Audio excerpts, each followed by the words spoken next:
Welcome, everybody, to the Boxcast. I am joined once again by this dork over here, Sydney. Say hi, Sydney. Hi, I'm a little offended, not gonna lie. You, for those who might be confused, you might hear background sounds like dogs and washing machines because my window is open.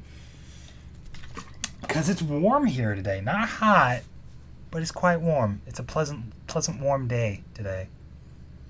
Mildly warm. Mildly warm. But anyways, enough pleasantries. Let's get to it.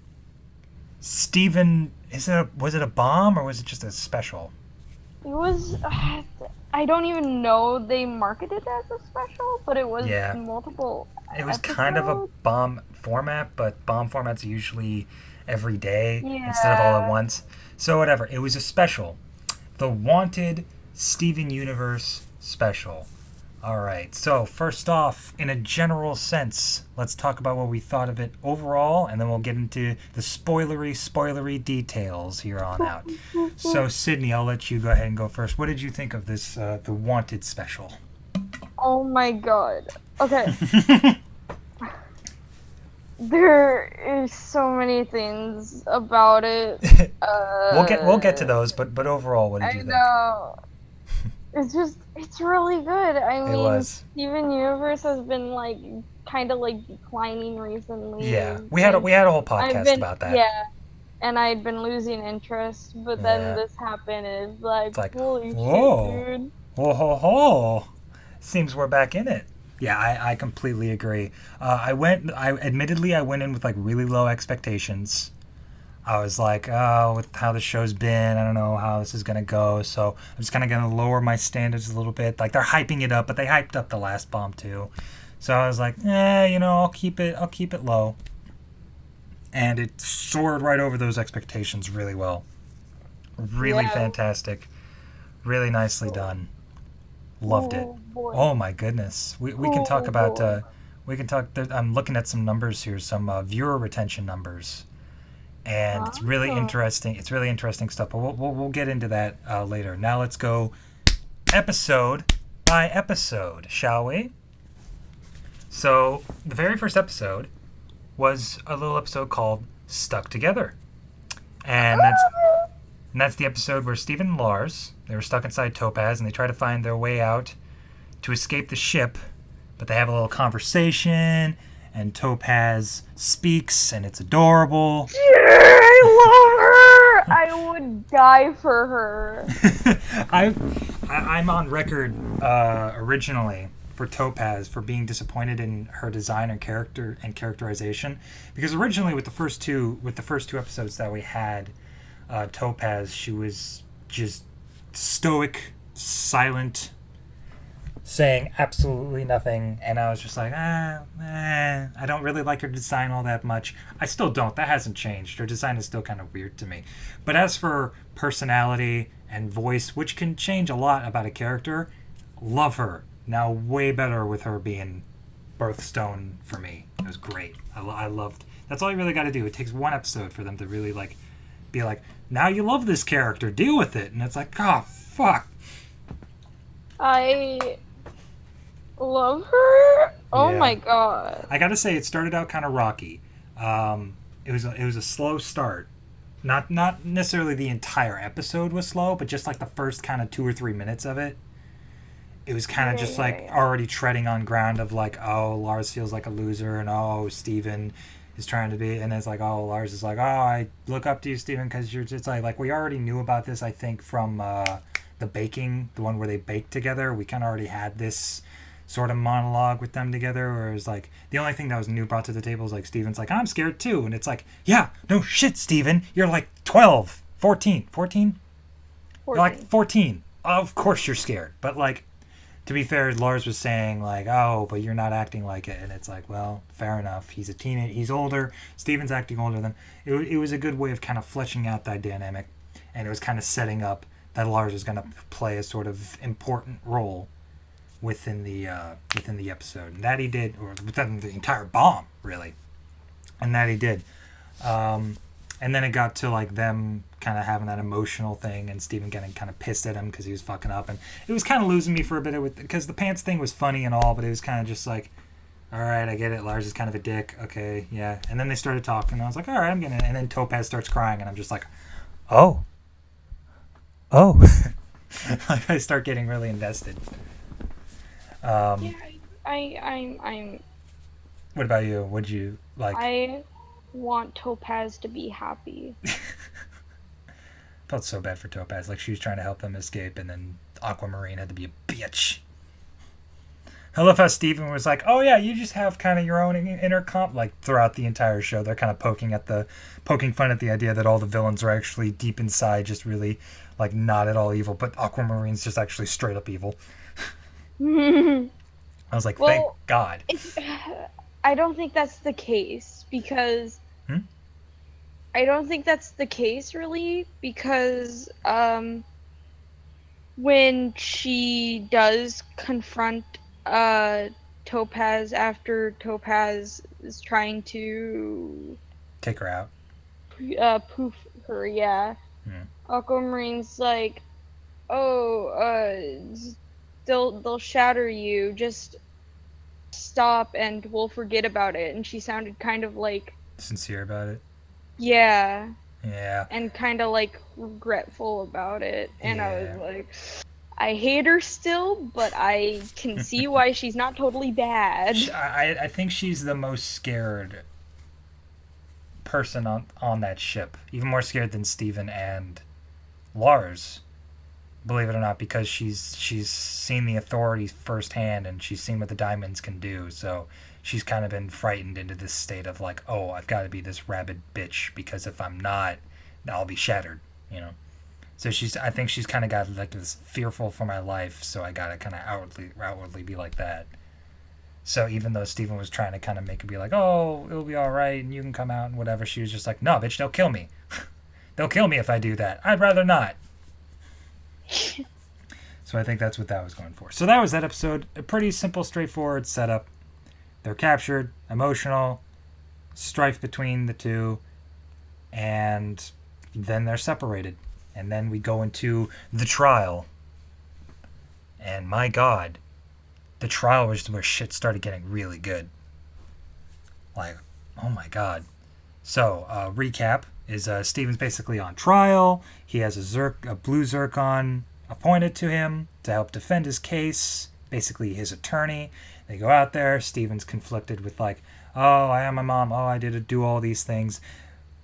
But the best part was that Zircon managed to find a hole. Being an attorney at all, she was like, how did Rose Quartz pull this off if she was already a known like rebel and warrior? How would she have even gotten close enough to Pink Diamond to even kill her? And she brought up a perfectly good point, because it was just we didn't know the context of how Rose Quartz killed Pink Diamond or shattered her.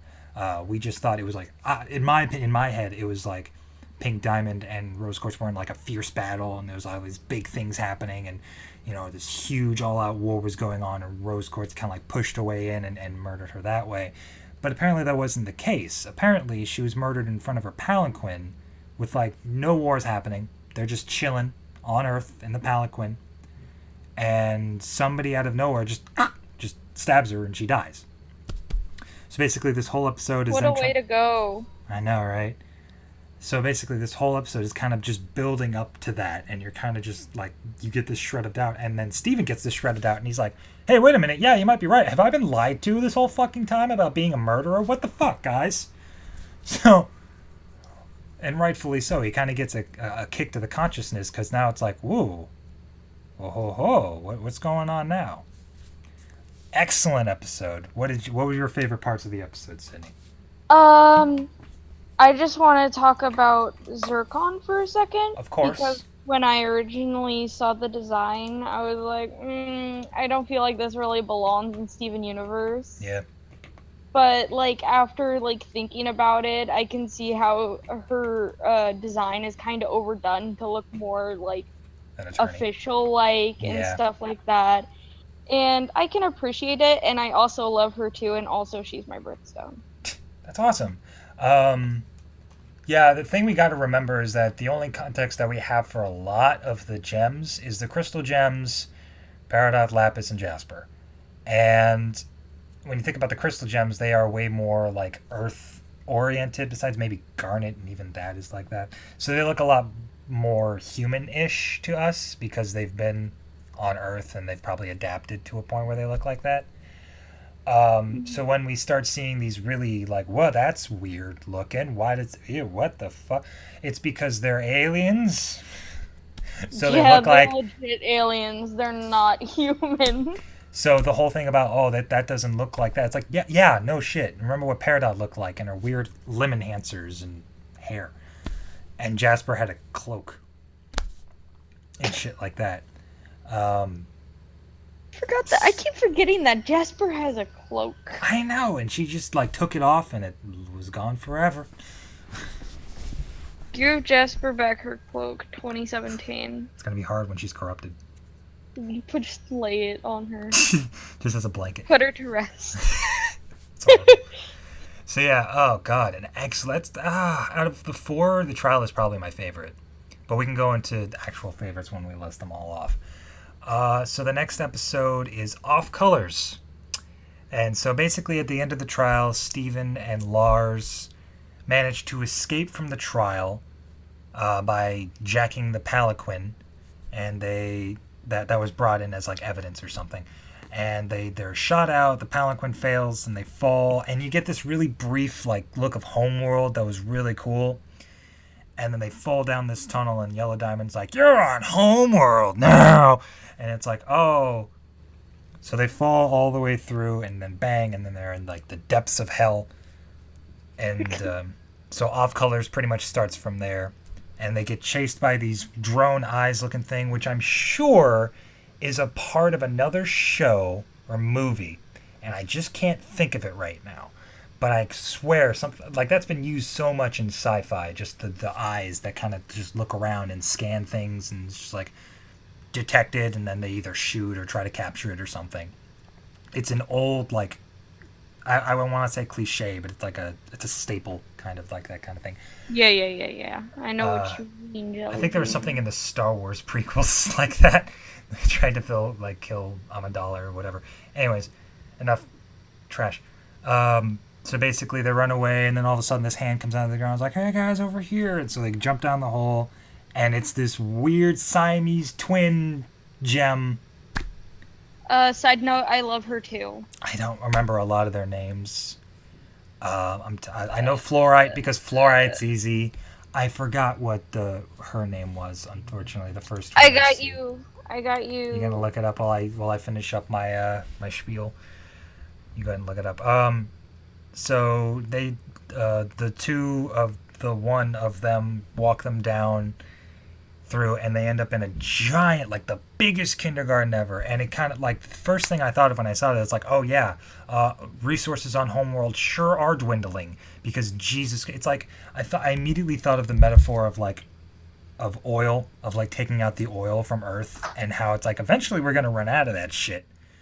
And it's kind of like the similar thing with Homeworld, how they keep like draining their own planet of their resources, and now they're like, well shit, now we got to go to other planets. And I feel like that's one of the options Earth is going to start doing if it doesn't, do something else.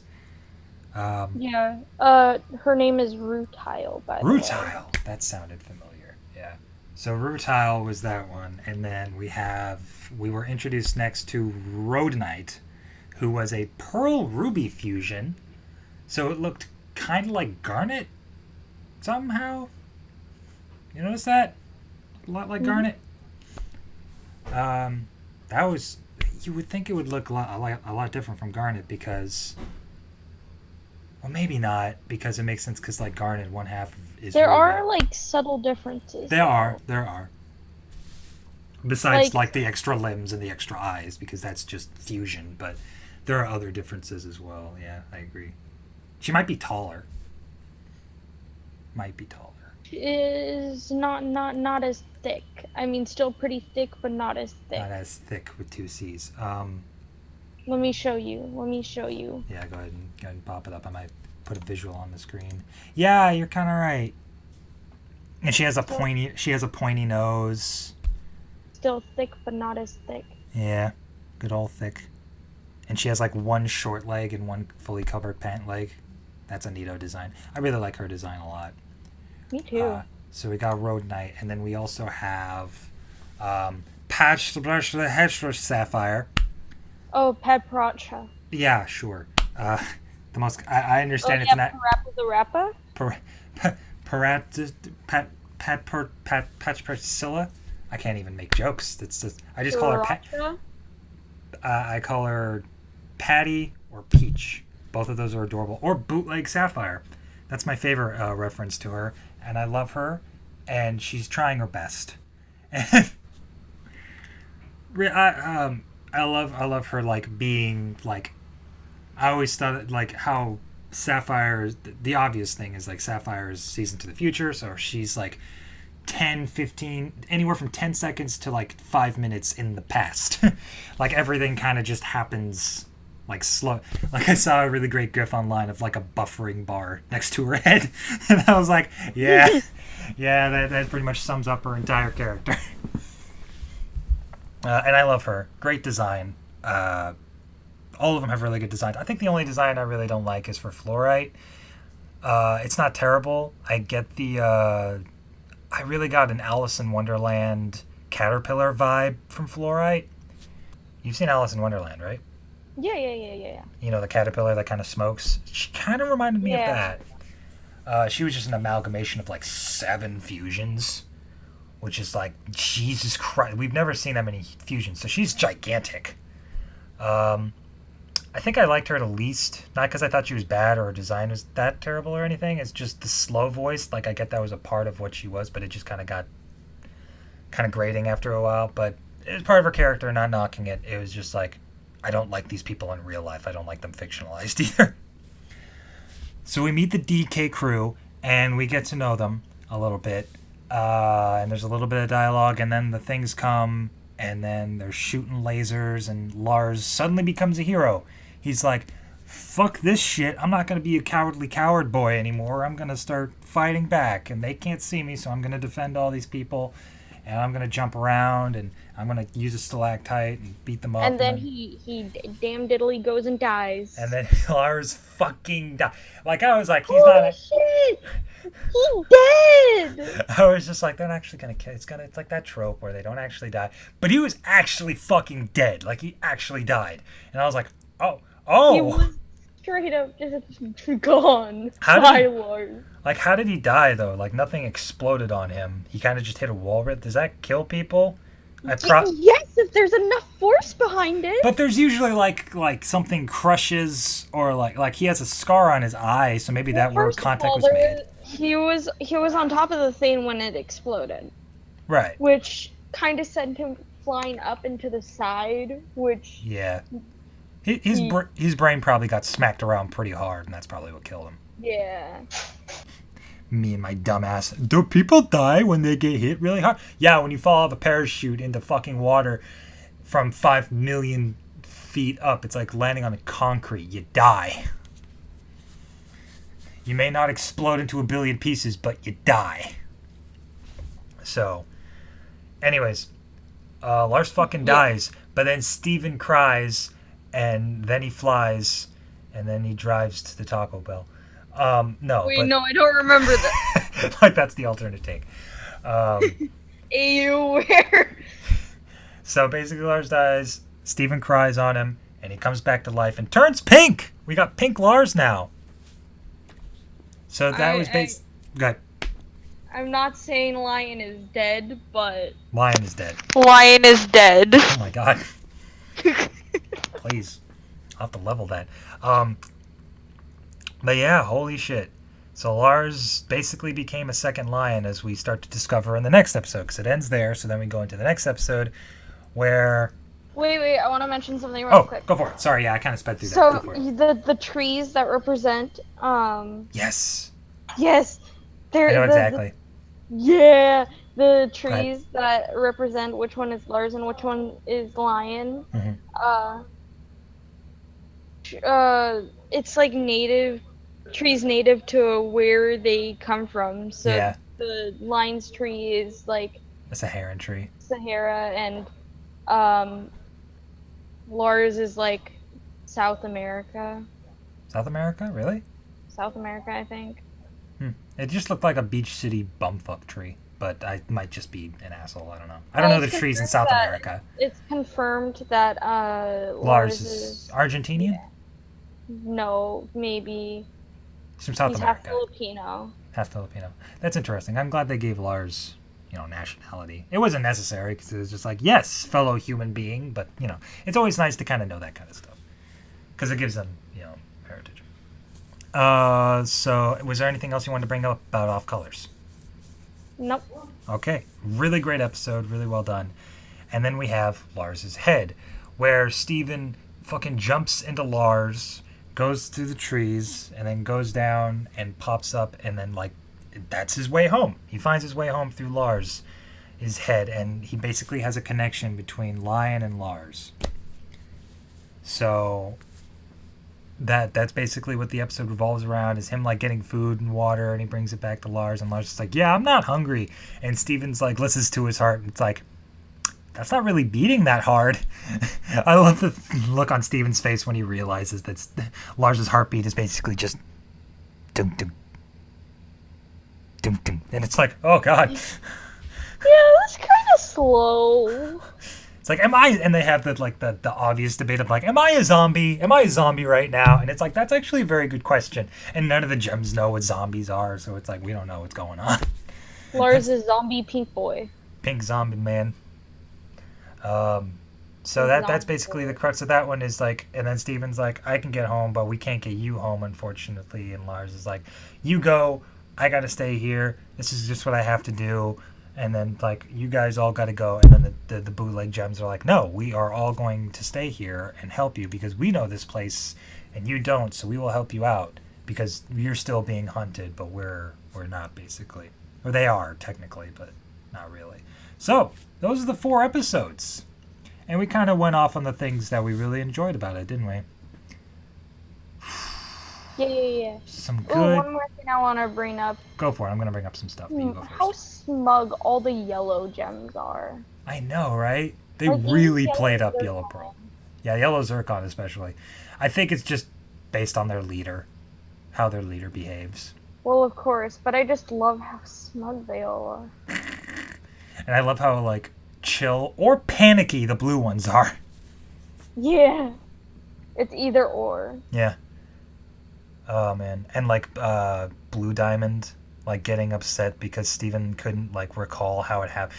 When they started really digging into, how did you put, you're admitting to it, and you are Pink Diamond, but how did you do it? And Steven was like, oh, there was a battle, and we were doing a lot of cool tricks and stuff. And he was like, yes, but how did you do it? And he just couldn't respond.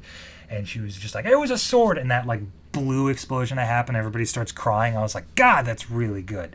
That's really good, mood setting. And, I don't want to say cinematography, but, animation was spot on there. And just everything was really well played out. Yeah, I love the animation of her hair in that moment, too, because it just kind of, puffs up at that moment.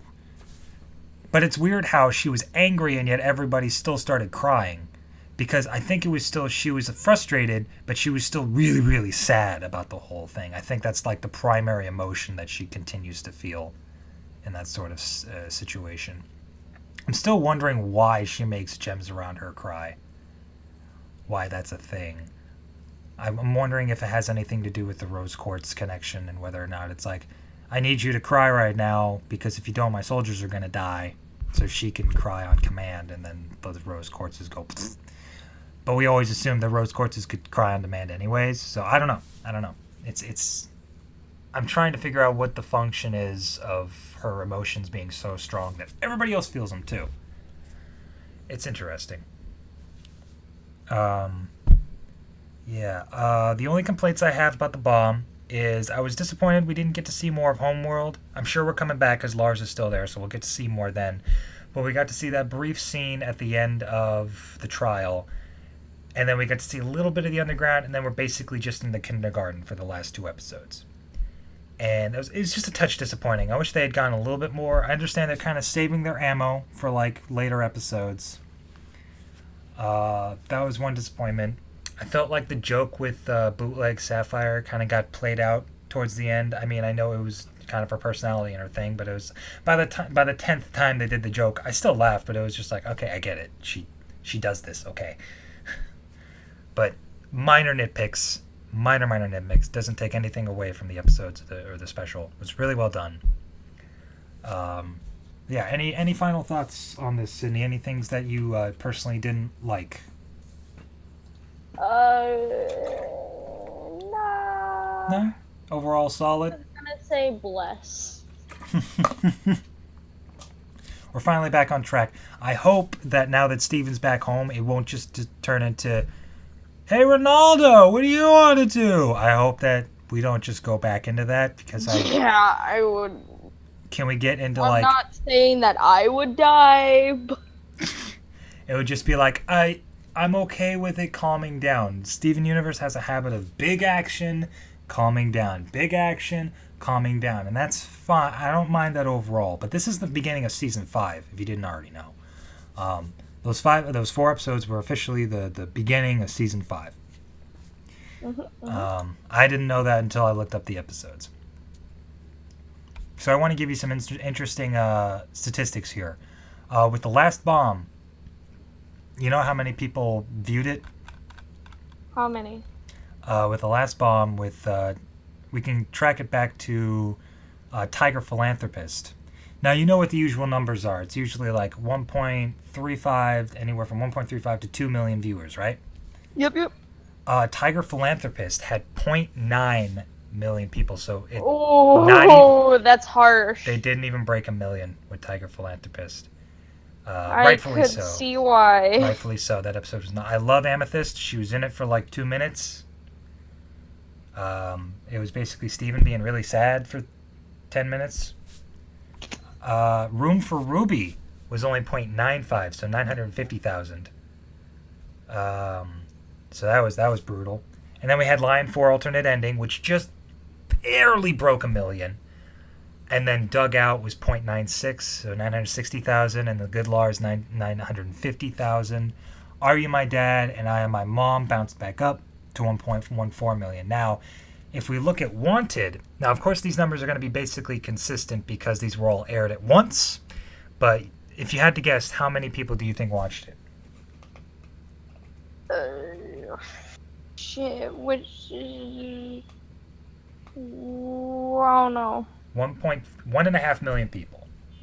Oh, that's pretty decent. It bounced right back up. I wasn't expecting like this show's never gone too far past 2 million. It's got Earthlings. It almost hit 2 million because that was the Smoky Quartz episode as well as Beta. Bismuth had 2 million. I'm just kind of looking through statistics right now to kind of give perspective on what gets a lot. Historical Friction somehow got 1.8 million. That's weird. Onion Friend also got one. Why did these? Oh, this was when the show was like at its peak. That's why. Like there was like no episodes that were going below like 1.7 at that point. But yeah, episodes like that. Mirror Gem and Ocean Gem I think were some of the highest with 2.34 million. And Jailbreak probably had quite a bit as well. Story for Steven had 2 million. Believe it or not, The Return and Jailbreak only had 1.7 million. So, but yeah, really good viewership on those. I'm happy to see. I hope this I've noticed the fandom has kind of like been revitalized a little bit. You know who wrote and storyboarded Stuck Together, the very first episode? Huh. Lauren Zook. Oh, damn. Yeah, all by herself. And it just goes to show that when Lauren Zook isn't writing Lapadot shenanigans, she's actually rather competent. Yeah. To be fair, though, that of all the episodes, Stuck Together was still probably my least favorite. Because I didn't even know about the Lauren Zook thing, and I had already made up my mind on that one. I was like, yeah, that was kind of the weakest one. And then I discovered it was Lauren Zook. I was like, oh, that's why. Kidding, of course. It was just because it was kind of a slow build-up, but I still enjoyed it. So, and then the trial was Katie and Paul. Off colors was Lamar and Jeff. And Lars's head was Jeff and Madeline Querpil. That's a new one. I haven't heard of Madeline yet. Whatever ones has she done? I do not see any other Madeline episodes, so that might have been her debut. If that's the case, fantastic job to her. She did a great job with that episode. It was a really simple episode, kind of just calming us down from the craziness of the trial and off colors to kind of just ease us back. But yeah, that's my only concern. I don't mind if they do 1 or 2 fluff episodes and just like Steven going back into town and enjoying things again. We've already done that like twice, so it's like Steven has to decompress every time he comes back from epic space journey, and he's a kid, so fine. But I hope it doesn't last as long as the last one. I hope they start coming up with a plan now that they have, a way to get to Homeworld. Yeah. That's pretty nice. That's then again, pretty. Go ahead. Pretty. You didn't have anything, did you? You didn't have anything to say there. I did, but then I lost my train of thought. So I think that's really all we got to say. This is going to be as long as the other ones because it's fairly positive, and positive things are easy to focus. You don't rant about positive things as much as you do as the negative things. So yeah, overall, excellent. If you haven't seen it yet, obviously watch it. If you've been kind of avoiding the show because you haven't really liked where it's going, watch it. It kind of just reminds me of good old season 2-3 era Steven Universe. Really came back to that, and it started actually pushing plot more than just, oh, something's happening. It's like, okay, these are things that have been kind of set up, and that sort of stuff. Like I've seen theories going around. It's like, who actually killed Pink Diamond? You know what I mean? Who actually killed her? Yeah, I saw one that said it was Yellow Diamond maybe did it on accident. And that's why... How do you kill a diamond on accident, though? I don't know. I think there was something about it in the post, but I can't remember. Right. But it was like, that's why Yellow Diamond was like freaking out before Blue Zircon even accused them of doing anything. Right. My theory is it is potentially White Diamond that did it. And I know we haven't been introduced to White Diamond, which I think is kind of the point. I don't denounce Yellow Diamond possibly being the culprit, but because she's always seemed kind of indifferent and distant to it, so it's like, okay, so what's going on here? Why is she like that? But then she did the song with Blue Diamond. Remember the song, What's the Use of Feeling Blue, I think? And there was one point where she, like, for the most part, she was being authoritative and like, whatever, you got to get past this. But there's that one moment where she almost seems like she's going to break down. You know what I mean? Like she's repressing a lot of emotions. Whether that's guilt, whether that's just pure sadness that they've lost a fellow diamond, we don't know. But it's that fact that she kind of shows that sort of weakness in that moment that makes me think that it's like, okay, she's not... Because to kill someone, you kind of just, especially a diamond and how they function and how that society kind of works, it would have, in my mind, it would have to be this thing where it's like they have no regrets or remorse for taking. They purely think, no, this is it, you're done, you fucked up, goodbye, and they end the person basically in that way. But Yellow Diamond does seem to be sad about the loss of Pink Diamond, so it's like, okay, so maybe it's not her. We have never seen White Diamond except in those like portrait thing, the statue portraits inside that one place. I can't remember if it's the spaceship or the tower. One of the gem places had a mural of like rose quartz fighting someone, and that someone, and I have an image of it, and I will pick it out real quick and I'll send it to you so you have a little bit of context here, and I'll put it up on screen on the podcast as well.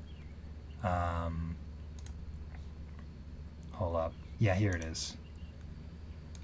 And I will send this to you. It's a bit of a small image, but you'll be able to see it regardless. As you can see, Rose Quartz is fighting someone. Yeah. But we can't, and she's defending. She's not on the attack. She doesn't have a sword out. She has, an interpretation of her shield. Those people around her being possibly humans, her own army, we can't really tell. We can assume humans because they're behind her, but there's also some in front of her, so maybe she got some humans to fight for her. Who knows? We don't know enough. There was the place with the armor and the weapon. True, and they looked like they were outfitting for humans. So that very well could be the case. So basically, Rose Quartz is defending from someone. Who is that someone? It looks like a very powerful being, and there seems to be diamonds around them. But the problem being is that she kind of has a triangle on her, but also look to the right on that part of the mural, that's actually a diamond being represented, and she also has a triangle on her. So, that being said, we can kind of deduce that that is, in fact, a diamond herself. And what color is that diamond but white? So, I'm thinking that white diamond possibly had something to do with this. And here is my overall theory. This is no means correct, but this is where my brain kind of goes to. If you remember the murals that were also in the place that were in the tower, where they got the information about the map and all that, and that weird glowing orb thing was. Excuse me, I'm losing my voice a little bit. There were those murals of all the diamonds, and they have all their planets surrounding them. Yellow diamond kind of has them in a circle. Blue diamond kind of has like an S shape around her. But then you go to pink diamond, and all she has is a single planet. Earth. Earth and its moon. Earth and its moon. That's all she has. So I'm thinking that yellow diamond or some other diamond, maybe white diamond, maybe blue, who knows what diamond, but somebody made the order of, Earth is a perfect place for resources, and not just Rose Quartz, but Pink Diamond herself went, no, we can't do this. There's life on this planet. We can't possibly destroy this. And, one of the Diamond Authority, and my guess is White Diamond was like, what are you going against our authority? Are you really doing that? And it's like, because of that, I have to take you out. But because Blue Diamond and possibly even Yellow Diamond, they were all in coalition and they didn't want anything like that to happen, White Diamond had to do it behind their backs, and she needed a scapegoat. Pink Diamond also had Rose Quartz. Rose Quartz was a rebel for the humans, and so White Diamond placed all the blame on Rose Quartz instead, so she could get it off herself. So Rose Quartz was basically the scapegoat for a murder within, basically a conspiratorial murder within the diamonds themselves. So that's my theory. I think White Diamond is likely the one that killed Pink Diamond. Of course, it's speculation. It's a theory. What do you think? Do you think that holds up any water? Are there any holes in that you can see? No, I think that's pretty strong, and I would not be surprised if that's what happened. Yeah. The only flaw is how little we know about White Diamond right now. We have no idea what White Diamond is like. We only know, images of depictions of her, not even actual, we don't know. We know literally nothing about White Diamond. We don't know her personality. We don't know what she is or what she's like. We can assume that she's like the head matriarch because of how she's never been seen. Out of the whole Diamond Authority, she's probably one of the biggest, possibly the strongest, possibly the oldest. Who knows? But the fact of the matter is that she probably holds a lot of importance, and if anything was going to do that, it was her. But, that's my whole theory on that. Who knows? Who knows what is going on? But it's just that mural of Pink Diamond fighting off what could possibly be White Diamond that really makes me think, White Diamond had something to do with this. So, I think that's all I've got to say on all of this, with all this new evidence presented. Are there any theories or ideas or conspiracies you'd like to bring to the table? Sydney. Ooh, I do want to bring up that there was this comic made, I don't know how long ago, but it was probably more than a year ago, and it depicted how they thought Lion's origins happened. Right. And it basically showed Lion as a tiny little baby, and the mom was dead, and it looks like Lion was on the verge of dying, and Rose cried on Lion, and then Lion became pink. And someone reblogged it recently saying, oh my god, OP was right. Yeah, that's probably like the closest thing to the right because Rose collected lions. We all know that. So she had a close attraction to most of the living things on Earth: humans, lions. That's about it.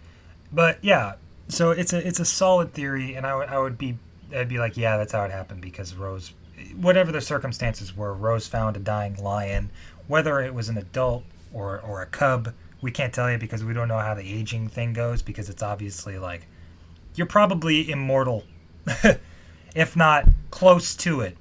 Um, Lars is likely going to live a lot longer. How that's going to pan out, I don't know. That's probably going to be a living hell. Uh, Poor Lars. That sucks. I mean, to be fair, the alternative was death. But still, um, who knows how that plays out. But yeah, I think that's all we got for it. There's our theories, our discussion. I guess we fade out with music now, unless you got anything else. You got anything else, Sydney? I want that one Vine to play, where it's the guy going, "Yo, holy shit, he's dead." But Vine is dead. How do you want me to do that? Vine itself. Yeah, I'll send it to you. I'm not going to. I'll send it to you. I'll send it to you.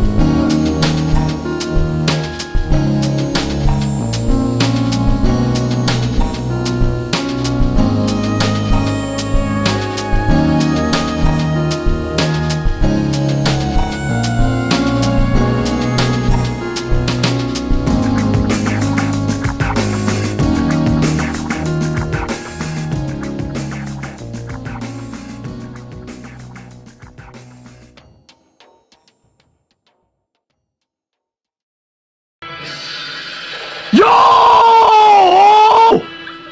Yo, holy shit!